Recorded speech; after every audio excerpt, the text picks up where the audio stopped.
So what we're going to do now is we're going to look at William Cullen Bryant's To a Waterfowl. We're going to look at it um, first just on the basis of it being a poem, and then we're going to look at the kind of romantic qualities that are part of that. So let's start. So William Cullen Bryant's To a Waterfowl. Now remember, William Cullen Bryant was an American romantic poet. He definitely wrote more in the style of English romantic poetry than a lot of the other romantic poets. He also became the editor of the New York Evening Post, and while he was there, was very influential in pushing for reforms and other uh, other kind of progressive movements. He was one of the founders of the Free Soil Party and supported the Republican Party of Lincoln and stuff like that. So he was a very political figure, but we're going to see in a lot of his poetry a slightly more simplistic and philosophical nature. So here's To a Waterfowl. Wither midst falling dew, while glow the heavens with the last steps of day, far through the rosy depths as thou pursue thy solitary way. Vainly the fowler's eye might mark thy distant flight to do thee wrong, as darkly seen against the crimson sky thy figure floats along. Seek'st thou the plashy brink of weedy lake or marge of river wide, or where the rocking billows rise and sink on the chafed ocean side? There is a power whose care teaches thy way along that pathless coast, the desert and limitless air, lone wandering, but not lost. All day thy wings have fanned at that far height the cold thin atmosphere, yet stoop not weary to the welcome land, though the dark night is near. And soon that toil shall end, soon shalt thou find a summer home and rest, and scream among thy fellows. Reed shall bend soon over thy sheltered nest. Thou art gone, the abyss of heaven has swallowed up thy form. Yet on my heart deeply has sunk the lesson thou hast given, shall not soon depart. He who from zone to zone guides through the boundless sky thy certain flight, in the long way that I must trace alone, will lead my steps aright. Okay. So, waterfowl, right? So we're thinking, well, I would want you to think about this as a type of migratory bird, because that will be important later on. I like to call him Ducky, so we're going to call him Ducky. And there are going to be a couple shifts in this poem as we look at it.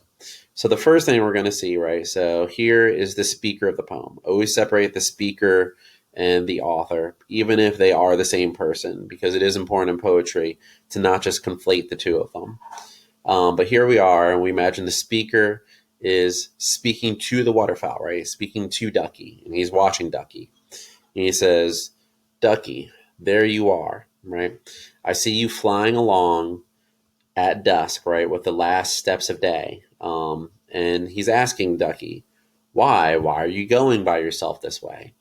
In the second stanza, vainly the fowler's eyes, right? So, our duck hunter, right, cannot shoot Ducky, right, because it's dusk. It's hard to see.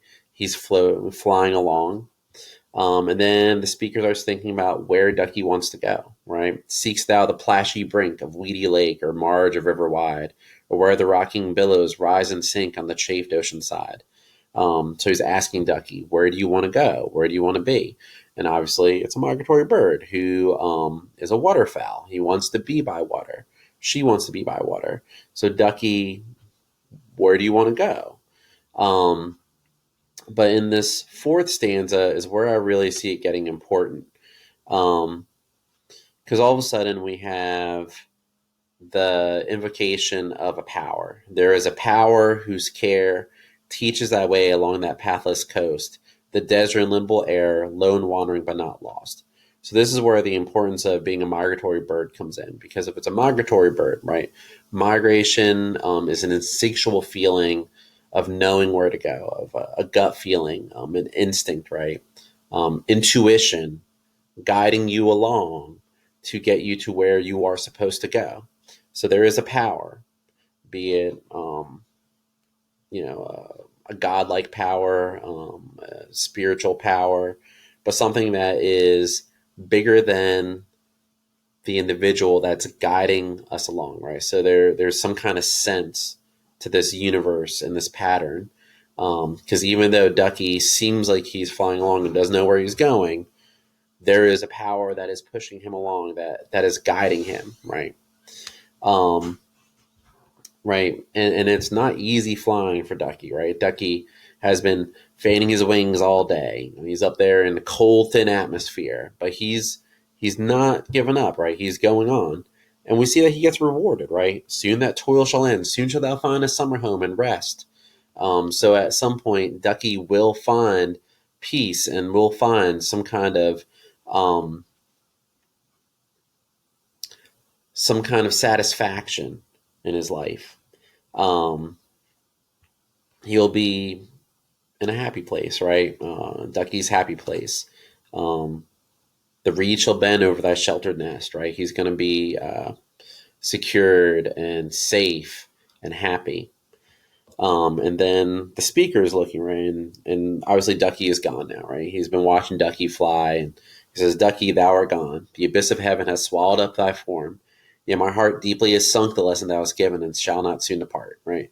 So remember, there's always going to be a kind of moral to this analogy with nature. And the analogy is here, right? He who from zone to zone guides through the boundless sky thy certain flight, and the long way that I must trace alone will lead my steps aright. So the speaker of the poem is connecting this idea of the power who's guiding the migratory bird along that certain path, right? This intuitive, instinctual feeling of what is right in the world, of trusting to nature, of trusting to the guidance that nature puts inside of each individual, um, is as like just like the waterfowl is being guided by it. The speaker then sees that there is a force guiding the speaker, right? Guiding the speaker, um, and allowing the speaker to go the right way if the speaker would only trust the speaker's feelings and intuitions and instincts and gut reactions.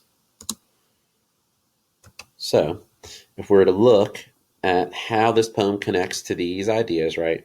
So the individual, right? The individual knows. It's not group thinking, right? It's not the idea of following other ducks or other waterfowl, which is important. It is trusting the individual heart, the individual instinct, right? That intuition instinct is definitely going to be right here, right? Guiding Ducky along. Nature is pure, right? Over here, nature is not being corrupted. Ducky is not being corrupted, even though the man was trying to corrupt it, trying to shoot Ducky and kill Ducky. But Ducky is not broken down by that, right? Ducky's experiences, right? There's something inside of Ducky, that power, an intuition, which is shaping the experience outside. For sure, the whole story of Ducky, the two of waterfowl, is itself a moral, right? Is a symbolic story about migration and instinct and intuition in nature, and how that is something that humans need to embrace within themselves, need to trust their own instincts and intuitions and individual feelings. The sublime, right? The idea of the sky, of nature, of dusk, of comprehending this kind of infinite heaven above us, is where we see the sublime. And, as far as the romantics trying to find their place, the human place in the larger world, there is a call here to trust the pattern, to trust intuitively what is happening. So that's To a Waterfowl, and just kind of a little basic reading and connecting it to these romantic ideas that we're looking at.